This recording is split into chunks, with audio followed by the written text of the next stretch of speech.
Call a pretty fun abstract algebra problem, and I'm going to rewrite the statement here. We're given a non-empty set, I suppose, and we have an operator. We'll call it just dot if you want. And what it does, it sends an element from the Cartesian product S cross S. Okay, and that's just a set of all ordered pairs, such that S. I mean, it's an element from S twice sent to a single element of S. Okay, like that.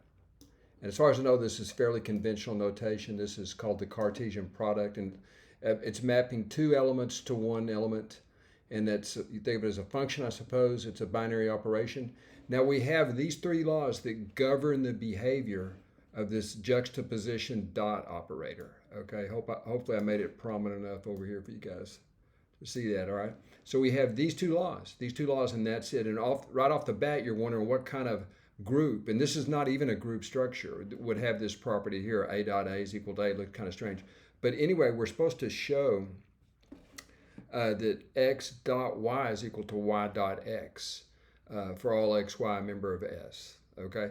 Now, so let's get started on this thing, see what happens. Now, y'all, this very first property, think of this right here. This is pretty clear, but if A is equal to x dot y, you guys probably don't need to see this written down, but it's very clear that you get x dot y is equal to x dot y times x dot y just by this property right here. Law, property 1, law 1, axiom 1 guarantees that this is true. Now, why do we even do that? Well, we don't know where to really start, but we need to figure out a way to take advantage of this property here that might be called cyclic. Notice that the last element, and this helped me a lot, the last element just gets sent, the first element here gets sent to the last element. And this may look like associativity to a lot of you, but it really isn't associativity. You know, it looks like it, but it's not associativity. It's more of a cyclic structure where this first element gets mapped to the last element. Okay, where the very first element gets mapped to the last element. If you think of it like that, it helped me to keep it straight. Okay, so let's get going on this. So x dot y is equal to, I just recopied all of this. I just wanted to separate this, but x dot y is equal to this. Now, you see what happens here? You actually get the first element. The first element gets mapped to the last element, all right? And then so on. And then this piece right here is an exact replica of this. If you just think in terms of the first element gets mapped to the last element, okay? All right, and then in a similar fashion, from here to here, it's the first element gets mapped to the last element one more time. You see, it's just kind of like it's leapfrogging over itself. Okay, I hope you like that. I mean, that's kind of neat. Notice that the second element is now the first element, which is what this really says. You see, this second element here becomes the first element. So I like the language of it. I think it's a little bit of a mouthful, but it's not too bad. All right, so we've made it that far.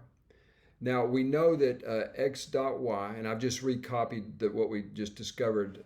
I just recopied x dot y is equal to this piece right here. Just wrote it down here. Nothing happened there.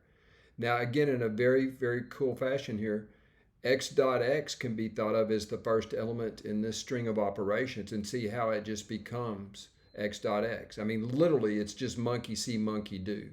First element becomes last element. It's all that's happening here, okay?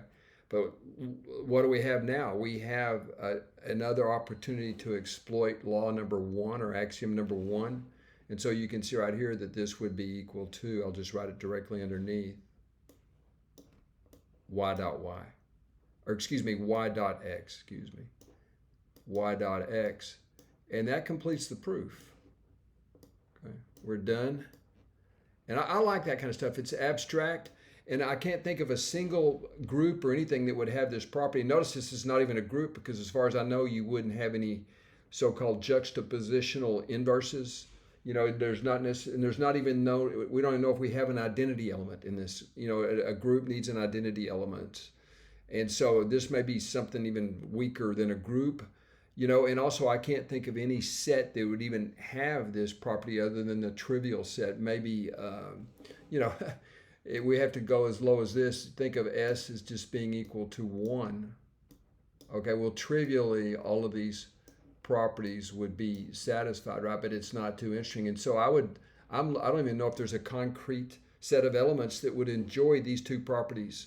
Probably it'd be neat to actually construct something that actually had these two properties. But in any event, all this is if S is a set with these properties, then the juxtaposition is reversible. In other words, x dot y is equal to y dot x. And you have to be careful. You can't say this is an abelian. Abelian's normally a word associated with groups, right? So that we don't even know if it's not a group. Not unless you can construct an identity element and a multiplicative inverse, existence of a multiplicative inverse or a juxtapositional, a dot inverse, But in any event, we did prove what we set out to prove, even though we know of no concrete cases of such a set.